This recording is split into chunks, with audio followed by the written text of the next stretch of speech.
Taaskord oleme oma kaameraga Aseris.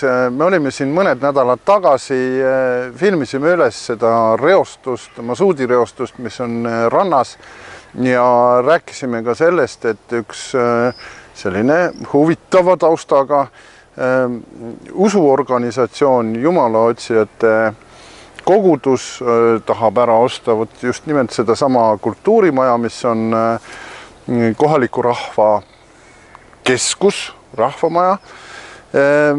Täna on siin üks väga suur rahvakoosolek ja meil on selle üle väga hea meel, et kohalik rahvas on ärganud, kogukond on ärganud ja suudavad tegutseda ühiselt kogukonnana.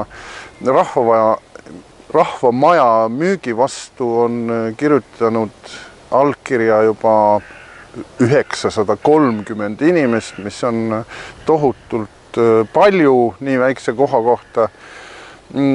Kohal on vallavanem, selle usuorganisatsiooni inimesed, on ka sadamaomanik, kelle territooriumil see masuudireostus on. Sellel lool on mitu õpetlikku punkti. Kõigepealt, kui rääkida masuudireostusest, siis hea meel on meil selle üle, et peale meie kaameraga siin käimist on nüüd kopp maasse löödud ja hakatud midagi tegema. Aga kurbloolisus selle puhul on see, mida rääkis meile ka sadamaomanik, et juba 2 aastat tagasi tegid nad tegelikult taotluse KIK-i ehk Keskkonnainvesteeringute Keskusesse, et saada raha selle reostuse likvideerimiseks ja siin on järjekordne näide sellest, kuidas ka Euroopa rahaallikad on Eestis teatud mõttes politiseeritud või ütleme niimoodi, et selle raha mittesaamise tõttu on päris palju seda masuuti siis ka merre jõudnud voolata ja kogu see protsess, see bürokraatlik protsess on olnud ikkagi väga suur. Ja mida me ka kogesime, et Keskkonnainspektsioon kaotas teatud mõttes pea ja lasi käed rüppe, ei osanud täpselt öelda, mida teha ja kuidas teha. Aga me väga loodame, et nüüd see reostus saab sealt kiiresti likvideeritud ja tööd lähevad täiega edasi.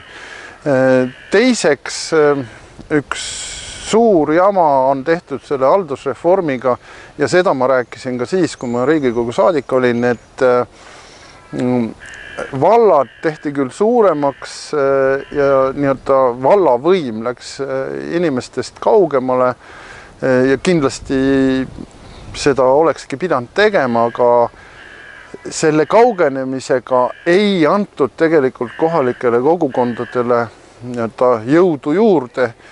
Ja nüüd juhtuvadki sellised asjad, et liitumislepingutes kokku lepitud asjad, nii nagu kohalikus või siin oli kokku lepitud see, et Aseri kultuurimaja vähemalt 4 aastat säilib, siis juba 2 aastat hiljem uus vald räägib konkreetselt selle müümisest.